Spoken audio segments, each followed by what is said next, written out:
slime bag! What's your problem, bro? We're trying to have a good time. Nope.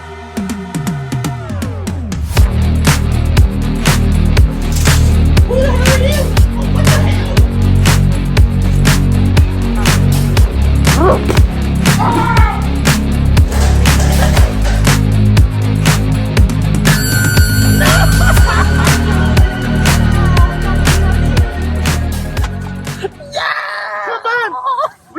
To the circus. What's going on, guys and gals, and welcome to Good Real Hunting. We have with good reels, so you don't have to. It's your boy Brad. The Bretman's right over there, and today we're starting a new ranking series of ranking the top 5 of every year from the 90s. Today we're starting with 1990. This is leading up to the end of March. We'll be doing our real March Madness big ass bracket of all the best 64 of the best 90s movies, I should say, finding one champion of that era. And we figured this is a great way to start that celebration, man. And yeah, man, we're gonna give you 5 of those picks from 1990. Dude, absolutely we are, and plus we're freaking 90s baby. So if anybody that's going to know the 90s is surely is going to have to be me and Brad, because we love the 90s. So many, I would even say the 90s actually is one of the most underrated movie kind of like decades of all time. I would say most underrated, just because of how many damn classics came from the 90s. So I'm excited to go through year by year. First, we got to start with my birth month of 1990. So I'm excited to get into it. Before we fully get into it, we want to hear from you guys. So what are your favorite 1990 movies that came out that year? Do you agree with our list, or is there a movie that we forgot totally to mention? Because there's so many of them. I bet there is. Let us know in that comment section down below. And without further ado, Brad, do you have any honorable mentions? I do. I got 2, man. Some years I will, some years I won't, but this year I do have 2. And those are, first off, Total Recall, of course. Paul Verhoeven flick with Arnold Schwarzenegger, man, out there crushing it. That's a great time, classic. One of the best kind of 90s sci-fi movies out there, especially when it comes to the effects and everything behind it. It didn't make my list. It's not one I really grew up on or anything. It could crack in the top 5 at some point, but right here, it's not there. Number 6 for me is going to be Child's Play 2, one of the best Child's Play movies in the franchise. And I could see Brett's reaction. He's kind of sad, I think. Great flick, man. Great flick for sure. Yeah, I like the first Child's Play movie the most, but this is a close second in the franchise, and it's awesome, man. It's everything you want to see in a Chucky movie. You son of a bitch. Hey, I do have How's It Hanging, Phil, right here though. So I mean, it's hey, you know what? More like How's It Hanging, Bert. I'm gonna say, it's hanging pretty good. But man, you know what? At least you mentioned it, so I can't get too mad at you. But let's see here. I got 2 honorable mentions myself. The first one, Brad, you know this character all too well. He's actually to the behind you to the left right there. If you want to take a gander real quick. Pennywise. The It little like movie series, TV series movie, whatever you want to freaking call it. It's on there. And how could it not be on here? We got a freaking horror icon in Pennywise. Tim Curry's performance is outstanding. Even though for me though, it just doesn't age well with each watch of it. I still always appreciate Tim Curry's Pennywise in it, but with everything else, it's just so damn mediocre to me. So that's why it can't crack my top 5. My other honorable mention, to me, is one of my most underrated movies of all time, and people would just freaking give it a chance. And that's freaking Predator 2, man. We're taking the Predator to the big time, to the freaking city, man. Dude, and I think that is such a unique, like, setting for the Predator to be at. And with freaking Danny Glover getting like, I'm too old for this shit, especially finding a Predator. He didn't say that, but we can all, like, feel it. He just wanted to freaking, like, retire and get the hell out of the game. But, man, he has... Talk about what we call a last retirement case dealing with this Predator. It's such a good time, and I think it's extremely underrated. Yeah, man, that's a good option, man. I like that quite a bit. Number 5 for me, man, is Misery. That's going to be the Stephen King story with our boy, freaking everything just freaking exploded in my head with Kathy Bates in there. Man, this is one of the coolest stories, I guess. Very isolated story, being stuck in this house with creepy ass Bates. James Bates. Caan. Yes, thank you, Mr. Caan, R.I.P. Yeah, man. So great performance by her, though. Like one of the best Kathy Bates performance of all time. One of the best freaking horror icons of all time here in this movie, man. Freaking solid. It's creepy, it's weird, and man, that it's got one of one of the worst, most cringe scenes ever with his sledgehammer ankle smash, man. So well done. And yeah, it still holds up today as far as the effects and everything go. It's one of those that just gets better every time I watch it, man. Every time. God, I love you for mentioning that movie. No, I'm just messing with you. Or am I? Because maybe I might mention it here soon. Maybe. But we're going to go with friggin' number 5. And Brad, I definitely know this is going to be possibly your number 1, but I'll go with it, my number 5. You introduced this movie to my life. Number 5 is Tremors. Freaking, on the ass end of this list of the top 5. On the ass end. But man, hey guys, we found the ass.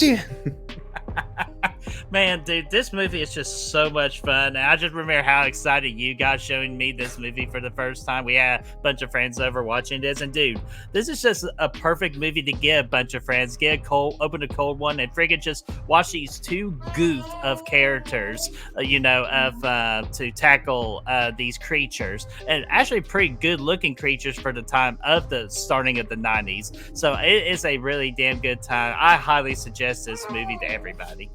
We can't all fit on the bulldozer. Freaking. Man, number 4 for me. This was this and Candyman were two of the scariest things for me ever growing up, man. This is the things I had nightmares about. This is the one right here, man. That's it. The one you talked about, the miniseries.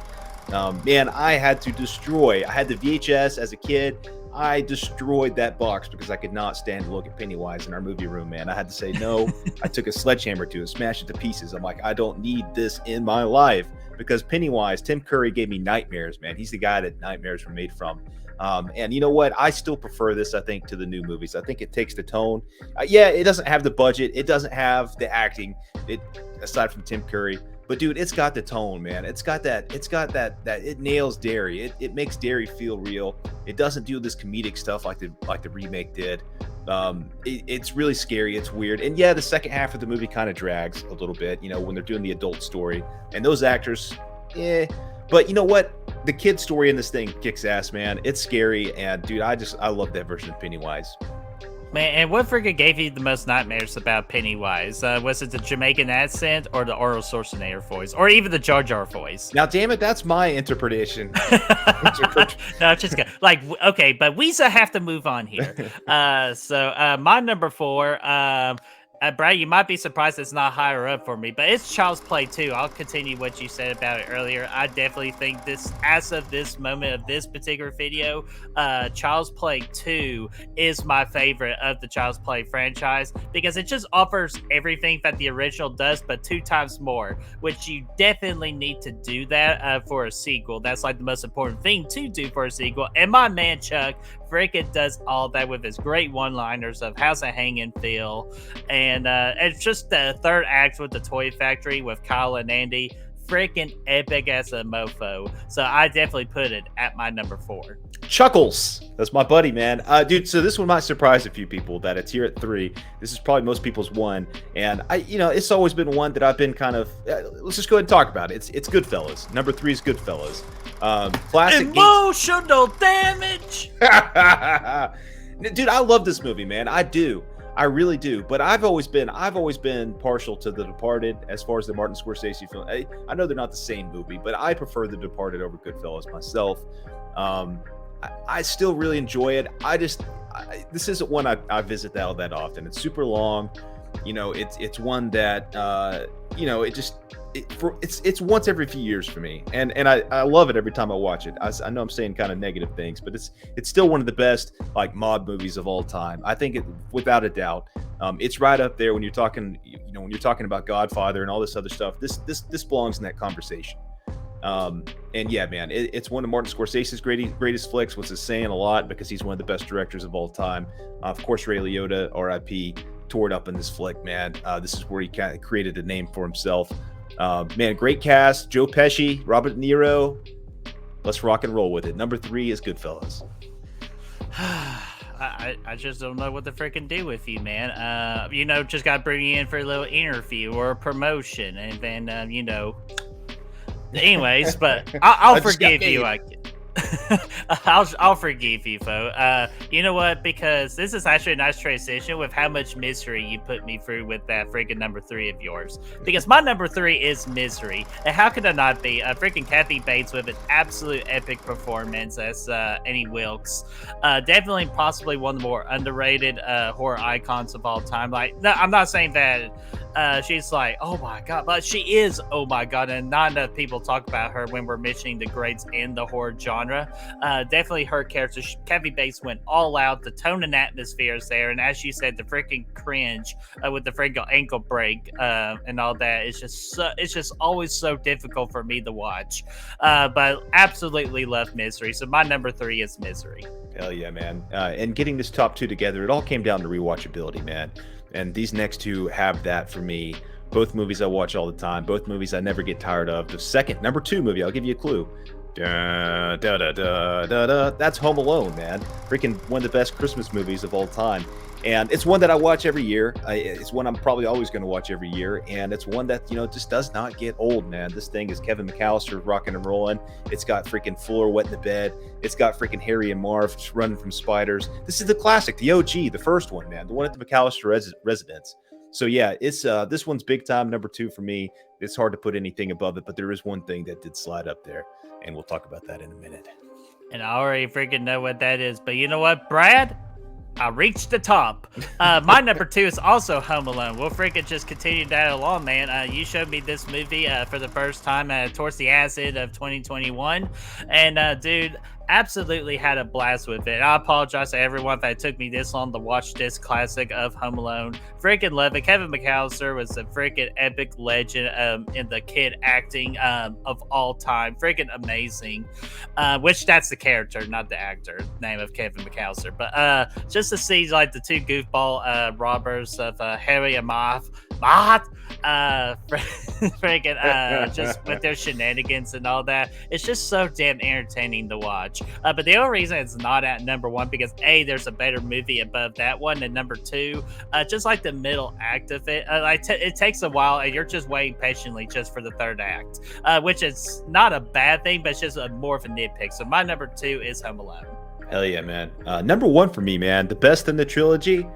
That is Back to the Future Part 3. We're going back to the Western side. No! I just wanted to see I was about to say bullshit. I had to see your face. No, that's a good movie, but it's not here.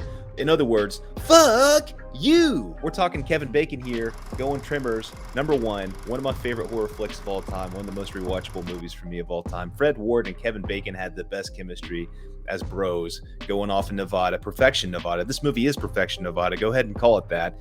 Bert's out there freaking slaying graboids. They're busting into his house. He doesn't give a shit. This is the wrong rec room. He's going to blow them away. Reba McEntire's in this thing. She's blowing away freaking graboids. It doesn't matter. Walter Chang, his store's going out of business. He don't care because graboids are busting through the floor. He's going to take care of him. No, he's not because he's going to die. This movie's fantastic, though. Number 1. Oh, my.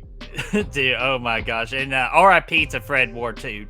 Dadgummit, man. That's why we're bringing all these freaking sadness here because we lost a lot of great people within last year. But a lot of I knew too. Dude, no kidding, man. But yeah, I knew Tremors would be at your number 1. Brad, I'm already assuming you already know what my number 1 is. Yes. Because you treat me like this Exorcist all the time. 3. Like, am I a clown? Like, do I fucking amuse you?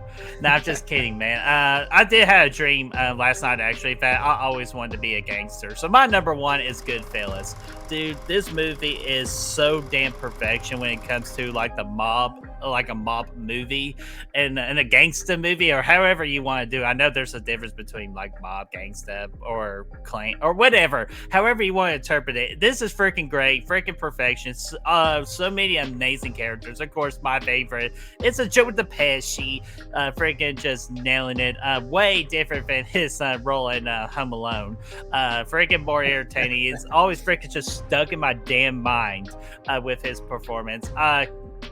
Not enough good things I can say about this in a short time, so we'll have to say Goodfellas in the future. It might be a heavy favorite for me in the real March Madness coming up at the end of March. So my number 1 is Goodfellas. In short, I'm going to go get the papers. Get the papers. Johnny 2-time, dude. All right. Yeah, man. Good list, though. Good list. Excited for 1991 because there's some freaking doozies on that one, man. Oh, yeah, man. A freaking good kickstart to this little top ranking review series of the 90s movies. So our next one will be 1991.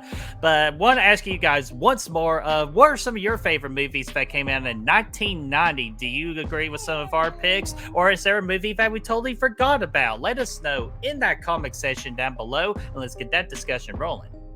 Yes, and if you want to help us find the good reels, all of our socials are down in the link for you to find. And just to FYI, to cap things off here, a few of these movies are going to be on the bracket. I know Tremors is going to be on there, Home Alone, Goodfellas, It, and Misery are all in there, right? Misery's on the list? Yeah. Okay, cool, man.